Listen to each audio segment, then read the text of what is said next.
आप सबों को जय मसीह की। परमेश्वर पिता का हम धन्यवाद देते हैं कि उन्होंने सुंदर अवसर हमारे जीवन में दिया कि आज फिर से एक बार गुरुवार के दिन हम संध्या 7 बजे बहन रूहामा सिलास के इस मिनिस्ट्री फेसबुक मिनिस्ट्री में जुड़कर परमेश्वर की सेवा के लिए उपस्थित हो सके हैं। तो आइए हम इस समय एक छोटी सी प्रार्थना करेंगे। महान जीते सामर्थी पिता परमेश्वर, आज के रात्रि आपके चरणों में आते हैं। बीती तमाम आशीषों के लिए हृदय से धन्यवाद देते हैं जो आपने हमारे जीवन में जोड़ा है। प्रभु धन्यवाद देते हैं प्रभु, आपने ये सुंदर अवसर हमारे जीवन में दिया कि हम बहन रूहामा के प्रभु जी इस फेसबुक पेज में जुड़कर वसंत मिनिस्ट्री में प्रभु जी आपकी सेवा के लिए उपस्थित हो सके। प्रभु जी पिता परमेश्वर, प्रार्थना करते हैं बहन रूहामा को नाम बनाम आशीष दीजिए, उसकी हर एक चिंताओं को, जरूरतों को प्रभु दूर करिए, समस्याओं को दूर करिए, ताकि और भी हर्षित मन से वो आपकी सेवा कर सके। प्रभु जी हर एक बाधा रुकावट को दूर करिए, उनके शारीरिक तकलीफों को छूकर चंगाई दीजिए। प्रभु उसकी इस फेसबुक मिनिस्ट्री को आशीषित कीजिए प्रभु, कि आपके वचन को जितने इसमें जुड़कर देखते हैं हर एक आशीष को पाने पाए। प्रभु जी पिता परमेश्वर, जबकि आज आपके वचन को लेकर मैं खड़ी होती हूँ प्रभु, आप मेरे भी संग और साथ होइए, मुझे ज्ञान और बुद्धि से भरिए प्रभु, कि आपके वचन को प्रभु हम सब आपस में बांट सके, सीख सके। मेरे गुनाह अपराध को क्षमा करिए, आत्मा से भरिए कि आपके वचन को आपके लोगों के बीच में रख सकूं, जो हम सबों के आशीष का कारण होने पाए, आत्मिक उन्नति का कारण होने पाए। प्रभु जी हर एक सुनने वालों को नाम बनाम आशीष देना, चाहे वो अभी सुने चाहे बाद में सुने, हर एक बाधा और रुकावट को दूर करना, ताकि हम बड़े अच्छे रीति से आपके वचन से बातचीत कर सके, सीख सके। प्रभु हर एक बातों में आपको धन्य कहते हैं। आपकी उपस्थिति, आपकी अनुग्रह और आपकी आशीष को चाहते हुए इस प्रार्थना को मसीह यीशु नासरी के नाम से मांगते सुनिए, दया से ग्रहण कीजिए, आमीन। तो प्रियो, आज हम एक छोटे से वचन को सीखेंगे जो पाया जाता है मत्ती रचित सुसमाचार उसका 23वां अध्याय और उसका 37वां पद। हे यरूशलेम, हे यरूशलेम, तू भविष्यवक्ताओं को मार डालता है और जो तेरे पास भेजे गए उन पर पथरवाह करता। कितनी ही बार मैंने चाहा कि जैसे मुर्गी अपने बच्चों को अपने पंखों के नीचे इकट्ठा करती है, वैसे ही मैं भी तेरे बालकों को इकट्ठा कर लूं, परंतु तुमने ना चाहा। इस समय हम यहाँ पर ये बाकी बातों के लिए नहीं, परंतु केवल एक छोटी सी जो जंतु है मुर्गी, उसके विषय में हम सीखेंगे। परमेश्वर ने जब पृथ्वी की रचना की, उसने सारे जीव जंतुओं को अपने वचन मात्र से बनाया, पशु पक्षियों को वचन मात्र से बनाया, पेड़ पौधों को वचन मात्र से बनाया। फिर भी ये सारे पेड़ पौधे, जीव जंतु परमेश्वर की आज्ञाओं का पालन करते हैं, कभी अपने आज्ञा पालन, आज्ञाकारिता से पीछे नहीं हटते। लेकिन आपको मालूम है, हम मनुष्यों को परमेश्वर ने अपने हाथों से बनाया है, फिर भी आज हम उसकी आज्ञा को पालन नहीं कर पाते, उसकी विधियों पर नहीं चल पाते, उसकी इच्छा को जान नहीं पाते। इसलिए तो परमेश्वर नीति वचन में कहते हैं कि हे आलसी, चींटियों के पास जा। आज हमको इन मुक्का जो जानवर है, जो बोल नहीं सकते, मुख है, चींटी है, मुर्गी है, छिपकली है, इन सब से आज हमको सीखने की जरूरत है कि परमेश्वर इनके द्वारा हमको क्या सिखाना चाहता है, क्या बताना चाहता है। तो आज हम देखेंगे मुर्गी के विषय में। आप मुर्गी को सब जानते हैं बहुत अच्छे से, क्योंकि हम लोग हमेशा उसको खाते भी हैं, लेकिन ये बहुत बड़ी एक सीख हमको देकर जाती है। आप जब अपने देखे होंगे जो मुर्गी पालते हैं, जब वो मुर्गी को, उसके बच्चों को चरने के लिए छोड़ते हैं, तो कुछ कार्य करती है मुर्गी, एक्टिविटी होती है, उसके शारीरिक एक्टिविटी होती है जो वो करती है, जिसको देखकर हमको कुछ सीखने की आज आवश्यकता है। सबसे पहली बात, जब आप उसको छोड़ेंगे तो वो अपने बच्चों के आगे आगे चलती है, उनके बच्चे उसके पीछे पीछे। जैसे बाइबल में बताता है कि मेरी भेड़ें मेरा शब्द सुनती है यूहन्ना की पत्री में और मेरे पीछे पीछे चलती है। ठीक प्रभु भी यही चाहते हैं कि मेरी भेड़ें, जो मेरे लोग हैं, वो मेरे पीछे चले। जैसे मुर्गी के बच्चे मुर्गी की अगुवाई में उसके पीछे पीछे चलते हैं, वो जिधर जाती है उसके बच्चे उधर जाते हैं। लेकिन क्या आज हम परमेश्वर की अगुवाई में चलते हैं? हम तो इधर उधर भागना चाहते हैं, उसके साथ साथ उसके पीछे चलना ही नहीं चाहते। लेकिन परमेश्वर कहता है कि मैं तुमको अगुवाई दूंगा, क्योंकि जब वो अगुवाई देगा तो वो हमको ले जाकर, भजन संहिता 23 में लिखा हुआ है 23:2 में, कि सुखदायी जल के झरने के पास बिठाएगा ले जाकर। कब? जब हम उसके पीछे पीछे चलेंगे। लेकिन आज हम उसके पीछे तो चलना ही नहीं चाहते, हम अपने मन से चलना चाहते हैं। हमारी इच्छा जहाँ हुई हम वहीं जाएंगे। क्यों प्रभु के पीछे चलें? कई लोग कहते हैं हमको प्रभु के पीछे चलने से मिला ही क्या है? दुख और तकलीफ। तो प्रभु का मार्ग तो इतना आसान फूलों भरा राह तो है ही नहीं, वो तो कांटों भरी डगर है जिस पे चलना है हमको। क्योंकि परमेश्वर का वचन कुरिन्थियों की पत्री में लिखा हुआ है कि बड़े क्लेश उठाकर हमको परमेश्वर के राज्य में प्रवेश करना है। आनंद के साथ खाते पीते मजे करते हुए तो हम नहीं जा सकते हैं। ऐसा है क्या परमेश्वर का राज्य? तो जैसे मुर्गी अपने बच्चों को अगुवाई देकर चलाती है, परमेश्वर कहता है भजन संहिता 25 में कि मैं नम्र लोगों की अगुवाई करता हूँ, जो मन का नम्र है। हर किसी का मैं अगुवाई नहीं करता। इसलिए तो कहता है ना, धन्य है वे, मत्ती 5 में, धन्य है वे जो मन के नम्र और दीन है। आज हमको अपने जीवन को देखना है, क्या हम नम्रता और दीनता से भरे हैं? अगुवाई पाने के लिए हमको नम्रता चाहिए हमारे जीवन में। जब हम नम्र होंगे, जैसे भेड़ नम्र होती है, यूहन्ना 10 में लिखा हुआ, जैसे भेड़ एकदम नम्र होती है, वो आगे पीछे कुछ नहीं, अपने स्वामी के पीछे पीछे चलती है, उसकी आवाज सुनती, उसके पीछे चली जाती है।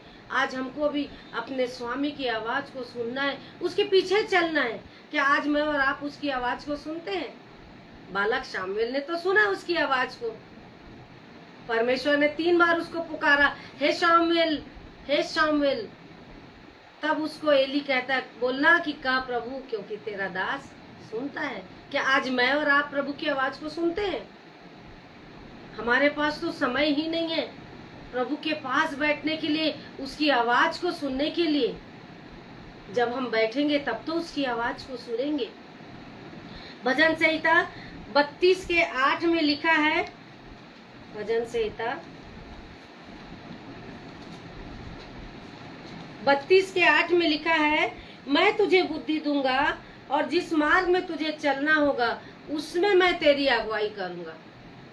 देखिए, परमेश्वर कहता है कि तुमको अपना मार्ग मालूम नहीं, क्योंकि नीति वचन में लिखा है कि ऐसा भी मार्ग है जो मनुष्य को क्या है, ठीक जान पड़ता है, परंतु उसके अंत में क्या मिलती है?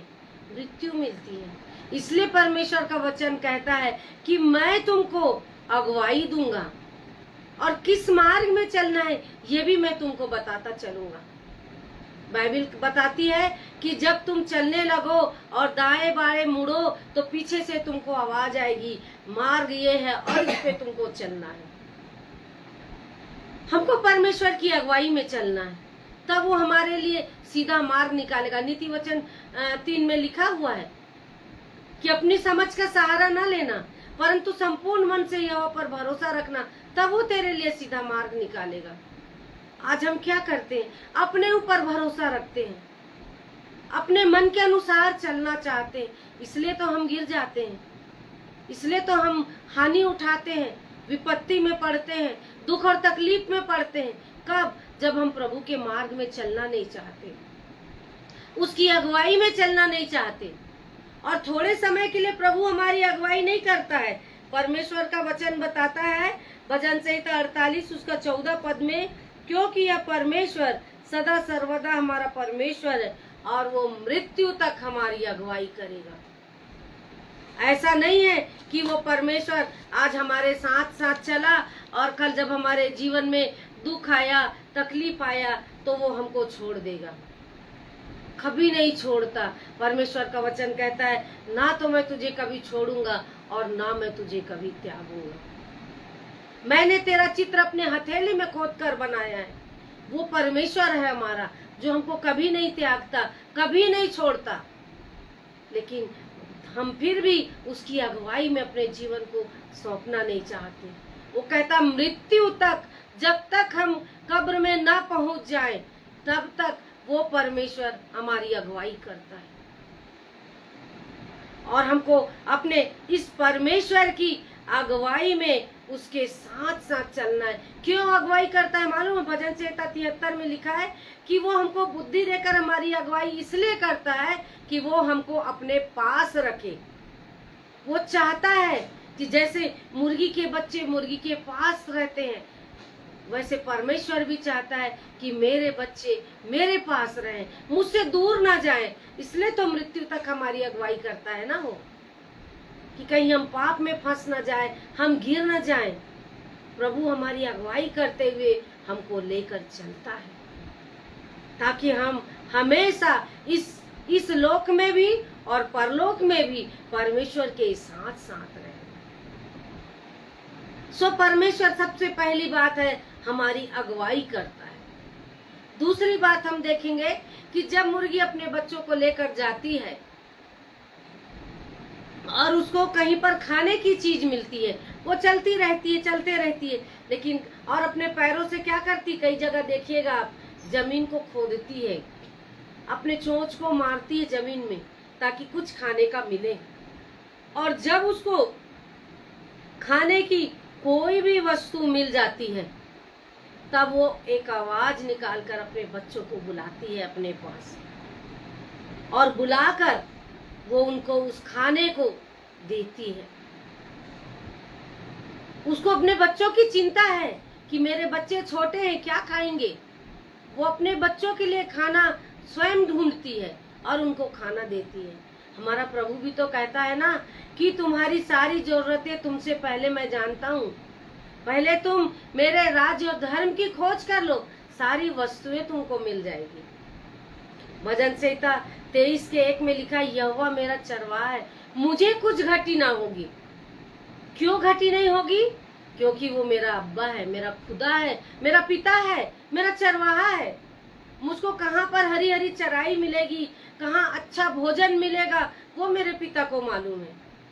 वो मुझको उस स्थान पर लेकर जाता है कि मैं अच्छे से अच्छा भोजन को प्राप्त करूं। लेकिन हम क्या करते हैं? अपनी इच्छा से मेहनत करते हैं कमाने के लिए, कि हम अपनी कमाई से अच्छा भोजन कमा सकें। आपको मालूम है, परमेश्वर ने जब आदम और हवा को बनाया, आदम को बनाने से पहले परमेश्वर ने अदन की वाटिका में सारी चीजों को उसकी जरूरतें के बना दी। फल फूल खाने की हर एक चीजें उसके पहले बना दिया परमेश्वर ने, क्योंकि परमेश्वर को मालूम है कि मेरे बेटे को भूख तो लगेगी, कुछ तो खाएगा वो। क्या मेरी और आपकी जरूरतों को नहीं परमेश्वर जानता? मत्ती की पुस्तकों में लिखा है, पुस्तक में, कि कौवों पर ध्यान दो, जंगली शोषण पे ध्यान दो। जो आज है जंगली शोषण, कल भाड़ में झोंक दी जाएगी। कौवों पर ध्यान दो, जो न बोते न काटते हैं, न खत्तों में बटोरते हैं, परंतु उनका परमेश्वर उनको क्या करता है? खिलाता है। कब खिलाएगा? जब हम उस पर अपना भरोसा रखेंगे। आप इस्राएलियों को देखिए, परमेश्वर ने इस्राएलियों को मिस्र से निकाला, उनकी अगुवाई करते चला, आग के खंबे के रूप में, बादल के रूप में। उनको बाइबल बताती है उनके जूते चप्पल, उनके वस्त्र कुछ भी नहीं फटे इतने वर्षों में। और परमेश्वर उनको स्वर्गीय मन्ना से तृप्त किया, जो स्वर्गदूतों का भोजन है। लेकिन फिर भी वो लोग क्या कर रहे थे? मिस्र के अपने अदरक लहसुन की खुशबू को याद कर रहे थे। मूसा को कहते हैं, तू हमें यहाँ पर मारने लाया है? प्यास लग रहा है तो कुड़कुड़ा रहे हैं, भूख लग रहा है तो कुड़कुड़ा रहे हैं, मटन की खुशबू नहीं आ रही है तो कुड़कुड़ा रहे हैं। और परमेश्वर स्वर्गीय भोजन से उन्हें तृप्त करता है, चट्टान से उनको पानी पिलाता है। इसलिए तो परमेश्वर का वचन कहता है, अहो सब प्यासे लोगों मेरे पास आओ। यूहन्ना में कहता है कि उसके अंदर से जीवन के जल की नदियां बह निकलेगी। कब? जब हम उसकी अगुवाई में उसके पीछे पीछे अपना संपूर्ण समर्पण करके, संपूर्ण भरोसा करके उसके पीछे पीछे चलते जाएंगे, तब तो वो हमारे लिए भोजन की व्यवस्था करेगा। आप एलिशा के विषय में देखिए, एलिया के लिए जब 3.5 वर्ष का अकाल पड़ा, तब उसको परमेश्वर ने कौओं के द्वारा रोटी और बोटी दोनों को दिया। सारपत की विधवा को देखिए, उसके लिए परमेश्वर ने उत्तम उपाय को किया। क्या मेरे और आपके लिए वो परमेश्वर आज नहीं कर सकता? क्या मुझको और आपको परमेश्वर भोजन नहीं दे सकता? दे सकता है। हमारे सोच से बढ़कर देने वाला परमेश्वर है। हमारे जो सोच है ना, जहाँ पर समाप्त होती है हमारे अब्बा का, हमारे पिता का सोच, वहां से आरंभ होता है। वो हमारे लिए हर एक उत्तम चीजों को, बाइबल बताती है भजन संहिता 34 में, जवान सिंहों को तो घटी हो जाएगी, जवान सी भूखे रहेंगे, लेकिन मैं और आप कभी भूखे नहीं रहेंगे। आप लॉकडाउन के समय में देखे होंगे, अच्छे से अच्छा भोजन उन दिनों में आपने खाया है कि नहीं? सामान्य दिनों में भी देखिए, बाकी दिन आप भले हरी सब्जी में दिन बिताते हैं, लेकिन परमेश्वर के पवित्र वार के दिन, जिस दिन लोग काम में नहीं जाते, उस दिन मटन भात खाते हैं। क्यों? क्योंकि हमारा पिता जानता है, हमारे अब्बा को मालूम है, और वो हमको पेट भर उत्तम से उत्तम, अच्छे से अच्छा भोजन, जिसकी हम कल्पना करते हैं, कर भी नहीं पाते, वो चीजों को वो हमको देता है। जैसे मुर्गी अपने बच्चों के लिए भोजन प्रोवाइड करती है, हमारा पिता भी आज हमारे लिए उत्तम से उत्तम भोजन को क्या करता है? देता है। उत्तम से उत्तम भोजन की हमारे लिए व्यवस्था करता है। और तीसरी बात हम देखेंगे कि जब भी कोई खतरा नजर आता है मुर्गी को, तब वो एक विशेष तरह की आवाज निकालती है और सारे बच्चों को क्या करती है? अपने पंख के तले छुपाती है। जैसे ही उसको कोई गिद्ध नजर आया, चील नजर आया, जो उसके बच्चों को झपट के ले जाता है, तब वो मुर्गी क्या करती है? सारे बच्चों को अपने पास बुला लेती है आवाज दे दे के, और जल्दी जल्दी उसको अपने पंख के नीचे छुपाती है, ताकि उसके बच्चे क्या रहें? सुरक्षित रहें, किसी भी बच्चे को नुकसान ना हो। कब? जब वो उसके पंखों के तले जाएंगे। बाइबल भजन संहिता 51 में बताती है, जो परम प्रधान के छाए हुए स्थान में बैठा रहे, वो सर्वशक्तिमान की छाया में ठिकाना पाएगा। कब? हमको उस परम प्रधान की छाया में बैठना है, उसके पंखों तले आना है। दूसरा इतिहास उसका 16वां पद और उसका 16वां अध्याय और 9वां पद में लिखा है, देख यहोवा की दृष्टि सारी पृथ्वी पर इसलिए फिरती रहती है कि जिसका मन उसकी ओर निष्कपट रहता है, उसकी सहायता में वो अपनी क्या करे? सामर्थ को दिखाए। परमेश्वर की दृष्टि सारी पृथ्वी पर घूमती रहती है। क्यों घूमती रहती है? कि जिसका मन उसकी ओर निष्कपट है, उसको वो सुरक्षा प्रदान करने के लिए अपना सारा सामर्थ प्रदान कर दे।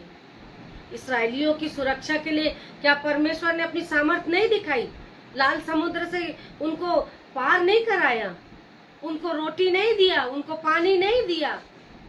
कनान देश में प्रवेश कराने के लिए परमेश्वर ने क्या क्या उनके लिए नहीं किया।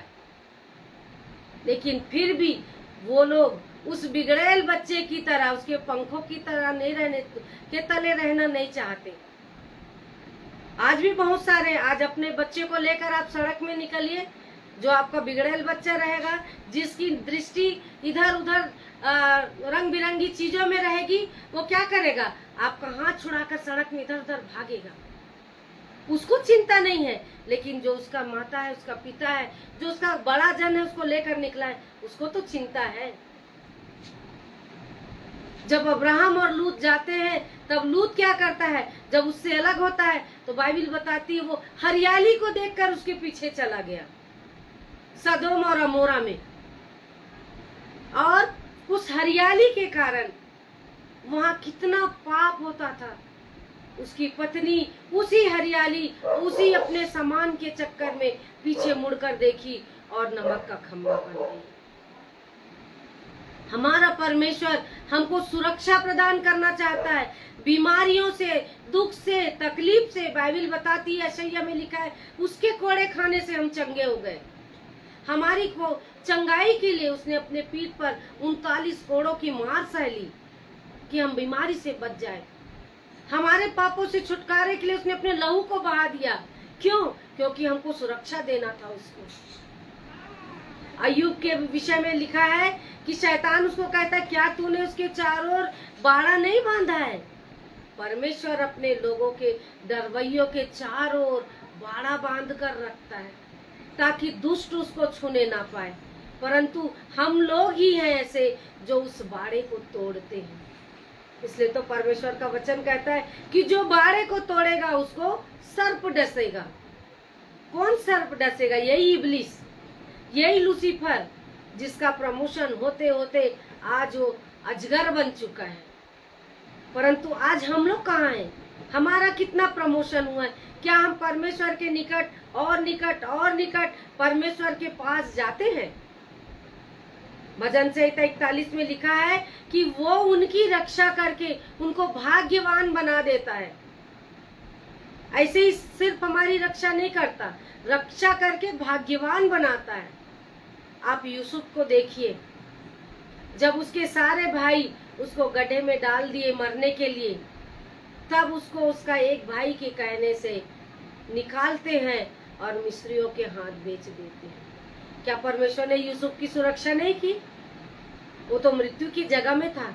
हो सकता है नहीं निकालते तो वो मर भी सकता था, लेकिन परमेश्वर ने उसको सुरक्षा प्रदान की। और पोतीपर के यहाँ जाकर यूसुफ उसके यहाँ काम करता है, और एक दिन ऐसा होता है कि पोतीपर की पत्नी की वजह से उसको जेल में जाना पड़ता है।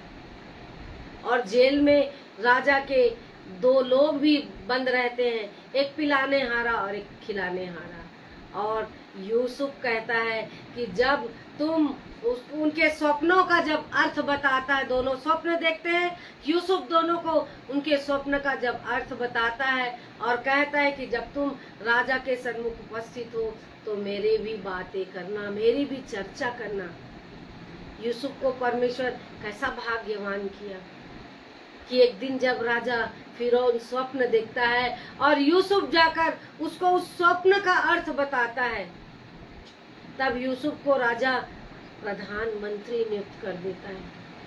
सारी चीजें यूसुफ के हाथ में छोड़ देता है। कब? जब यूसुफ परमेश्वर के लिए बिल्कुल आज्ञाकारी बना रहा। वो व्यभिचार में नहीं पड़ा। उस समय तक ये आज्ञा नहीं थी कि तू व्यभिचार नहीं करना, लेकिन फिर भी यूसुफ व्यभिचार नहीं किया। परमेश्वर के लिए ईमानदार बना था। तब परमेश्वर उसको उस मृत्यु के गड्ढे से उठाकर ऊंचे पद पर लेकर जाता है, उसको भाग्यवान बनाता है। दानियल को देखिए, परमेश्वर ने भाग्यवान बनाया। जब वो शेरों की मांद में डाला गया, वहां से निकाला गया, परमेश्वर और भाग्यवान बनाया। गिदोन को परमेश्वर ने भाग्यवान बनाया। वो कहाँ पर था गिदोन? गेहूं फटक रहा था वो, परमेश्वर ने वहां से निकाला, भाग्यवान बनाया। दाऊद को कहाँ से निकाला? वो एक चरवाहा था, वहां से निकालकर परमेश्वर उसको भाग्यवान बनाया। परमेश्वर दाऊद की हमेशा रक्षा करता था।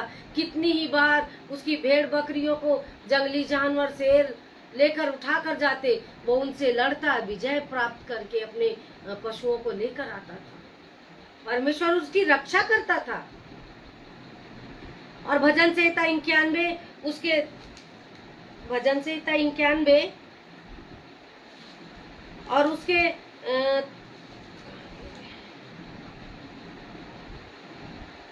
91 के 3 और 4 में लिखा है, वह तुझे बहेलिये के जाल से और महामारी से बचाएगा।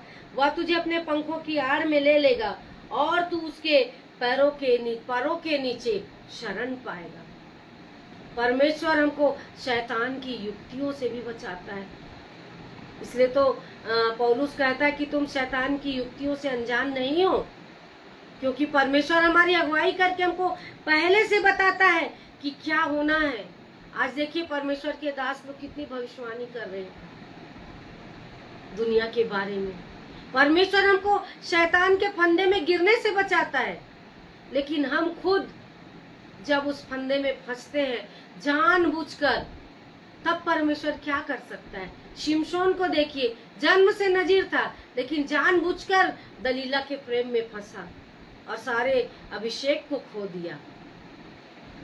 परमेश्वर हमारी रक्षा करता है, और ये रक्षा वो एक दिन 2 दिन के 2 घंटा 4 घंटा के लिए नहीं करता कि 8 घंटा 10 घंटा रक्षा किया। भजन संहिता 121 उसके 4 में लिखा है, 3 और 4 में, वह तेरे पाँव को टलने ना देगा, तेरा रक्षक कभी ना ऊँघेगा। सुन, इस्राएल का रक्षक ना ऊँघेगा और ना सोएगा। परमेश्वर जो हमारा खुदा है, हमारा पिता है, हमारा अब्बा है, वो 24 घंटों 7 दिन 365 दिन जागता जागता और जागता रहता है हमारी सुरक्षा के लिए। आज ऐसे कितने हैं जो सो जाते हैं, कितने हैं जो बीमार हो जाते हैं, जो अपनी ही रक्षा नहीं कर पाते, वो अपने भक्तों की कैसे रक्षा करेंगे। लेकिन हमारा परमेश्वर कहता है कि ना मैं ऊँघता हूँ और ना मैं सोता हूँ, 24 घंटे मैं तुम्हारी सुरक्षा के लिए तत्पर तैनात खड़ा रहता हूँ। तभी तो हम लोग रात में प्रभु से प्रार्थना करते हैं, प्रभु हमारे घर के चारों दूतों का बाड़ा लगा, और बेफिक्र होकर सो जाते हैं। क्यों? क्योंकि हमको मालूम है कि वो हमारा परमेश्वर हमारी सुरक्षा करेगा, अपने दूतों को भेजेगा, हमारी सुरक्षा होगी, हमको कोई शैतान के जाल फंदों में फंसने नहीं देगा, हमारा नुकसान नहीं होगा। आज हमको सोचना है, देखना है कि हम क्या अपने आप को परमेश्वर की सुरक्षा में देना चाहते हैं। एक पद और, जकरिया 2 उसके 5वें पद में लिखा है, यहोवा की वाणी है कि मैं आप उसके चारों ओर आग किसी शहरपना ठहरूंगा और उसके बीच तेजोमय होकर चलूंगा। देखिए, हमारी सुरक्षा साधारण नहीं होती, अग्निमय स्वर्गदूतों के द्वारा परमेश्वर हमारी सुरक्षा करता है। आपको मालूम होगा, जब एलीशा को सेना चारों ओर से घेर लेती है, तब उसका दास कहता है कि हम तो स्वामी, हम तो घिर गए। तब एलीशा कहता है, प्रभु इसकी आंखें खोल दे, और वो क्या देखता है, चारों ओर अग्निमय स्वर्गदूतों से वो घिरे हुए हैं। परमेश्वर अपने लोगों को अग्निमय स्वर्गदूतों का बाड़ा लगाता है, अग्नि से घेर कर रखता है, उनको उससे कोई नुकसान नहीं होने देता, ताकि दुष्ट जाके छू सके। इसलिए कहता है, जो तुमको छूता है वो मेरी आंख की पुतली को छूता है। दुष्ट यदि हमको छूते हैं, ऐसा नहीं है कि हमको छू ना पाए, हम तो संसारिक है, मनुष्य है, ऊंच नीच हमारे जीवन में आता है, लेकिन परमेश्वर कहता है कि जो तुमको छूता है वो मुझको छूता है। यदि दुष्ट हमको छूता है, हमको नुकसान पहुंचाता है, हमारे जीवन में दुख डालता है, विपत्ति डालता है, बीमारी डालता है, तो कई बार तो हमारे आज्ञा ना मानने के कारण होता है, और कई बार ये परमेश्वर की महिमा के लिए होता है। परंतु परमेश्वर इन सब चीजों से हमारी सुरक्षा करता है।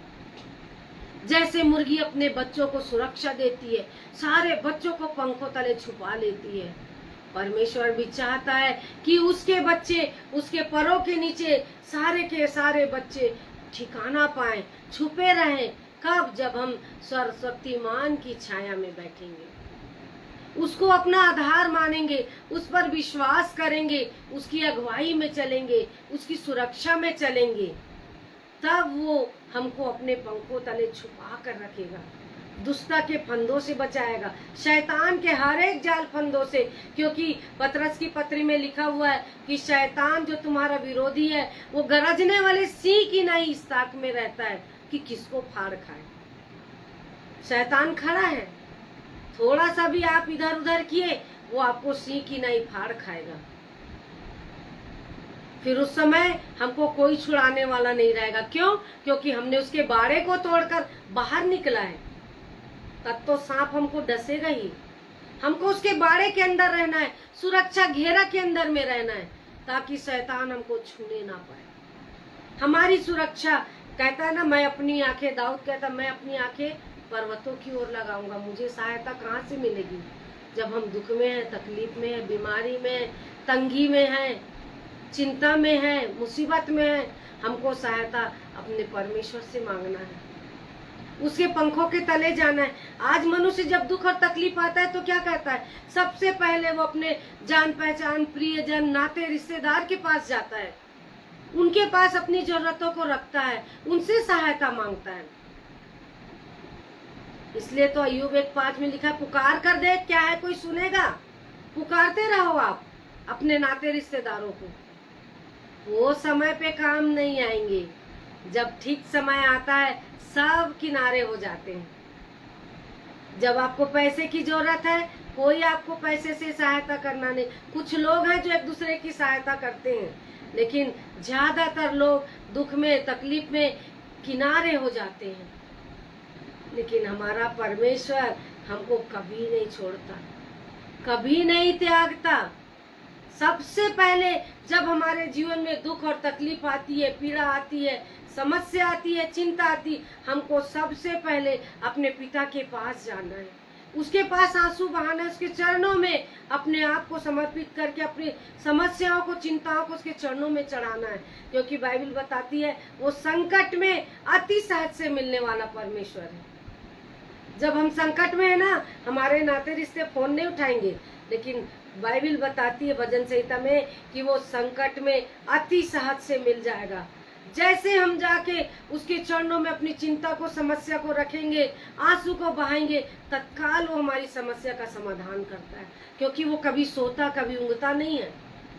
उसकी आंखें और उसकी कान निरंतर हमारे प्रार्थना में, हमारे दुहाई में लगे रहते हैं, बशर्ते सबसे पहले हम अपने को परमेश्वर के सन्मुख लेकर जाएं, उसके बाद दूसरे जगह जाएं।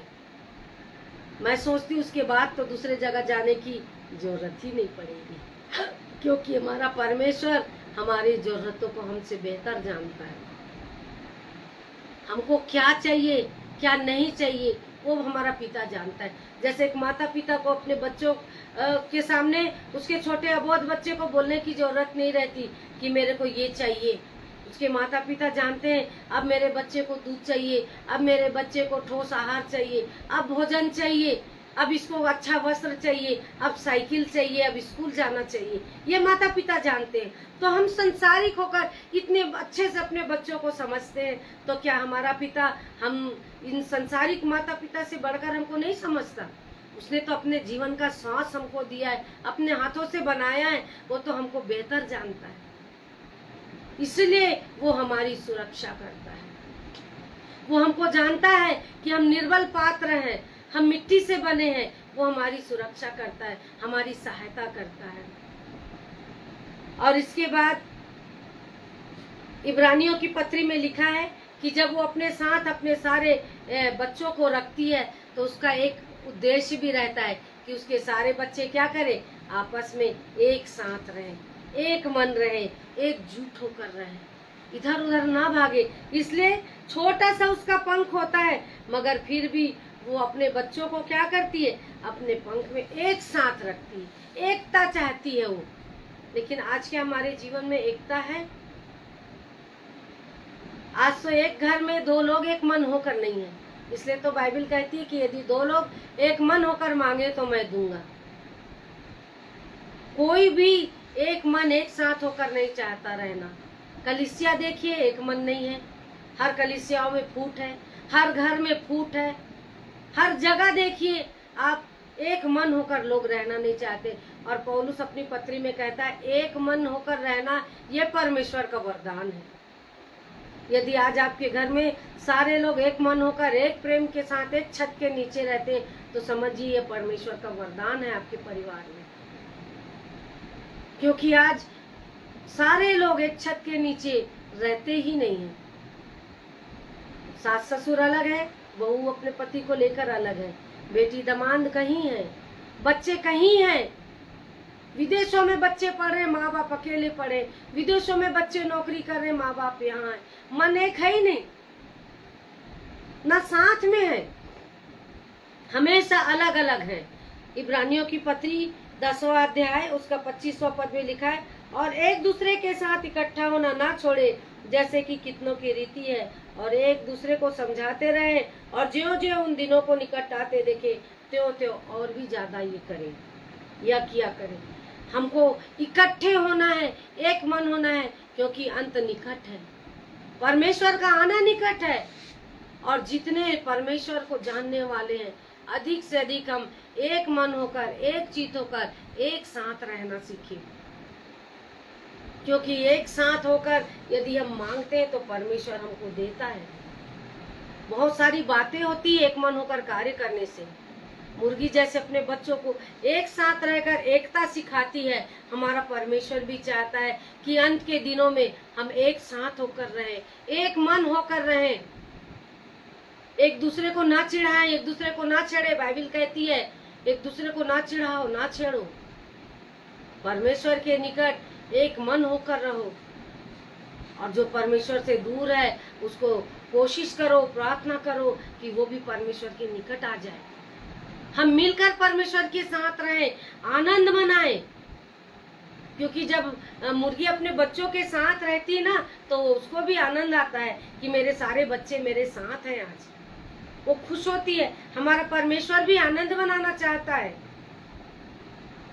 और उस आनंद को हम नहीं मनाने देना चाहते। हम खुद अलग होते हैं, झगड़े लड़ाइयाँ, बाइबल कहती है तुम्हें लड़ाइयाँ और झगड़े कहाँ से आ गए। आज लड़ाई और झगड़े हमारे बीच में पाए जाते हैं, जिसके कारण हम एक मन होकर एक साथ रहना नहीं चाहते।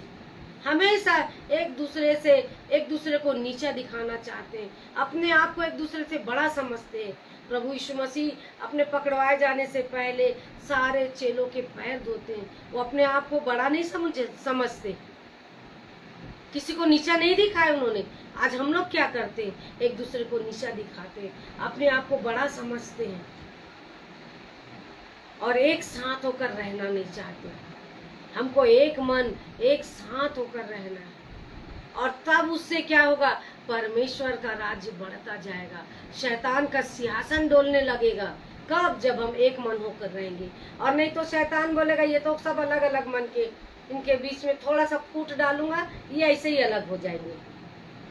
आज हमको एक होकर रहना है, परिवार में पति पत्नी को एक होकर रहना है, माँ बच्चों बाप बच्चों को एक होकर रहना है, सारे लोगों को एक छत के नीचे एक प्रेम में, कलीसिया में सारे लोगों को एक होकर रहना है, अपने पासवान की अगुवाई में चलना है, एक मन होकर रहना है, तो परमेश्वर हमारी सहायता करेगा। सो प्रियो, मैं मुर्गी के विषय में छोटी सी जो मुझको जानकारी मिली थी मैं आपके सन्मुख रख दी हूँ। परमेश्वर मुर्गी के इन क्रियाकलापों के द्वारा हमें क्या समझाना चाहता है, ये आज हम जाने, देखें, सोचे और समझे कि कैसे वो अगुवाई करती है, भोजन देती है, सुरक्षा करती है, खतरे से हमको बचाती है और एक साथ संगठित होकर रहना सिखाती है। ये चीजों को हम मुर्गी के द्वारा सीखें, अपने जीवन में अमल लाएं, क्योंकि परमेश्वर एक साथ जब हम रहेंगे ना, अपनी कलीसिया को लेने आने वाला है। जब आएगा अपनी कलीसिया को लेकर जाएगा। ये नहीं कि ये 3 भाग है तो 3 को अलग अलग, जो एक साथ जब हम रहेंगे मिलकर, परमेश्वर लेकर जाएगा और वहां भी हम एक साथ मिलकर आनंद मनाएंगे। सो परमेश्वर अपने इस छोटे से वचन को आशीष दे। हम अगले सप्ताह फिर से मिलेंगे। आप सबों को जय मसीह।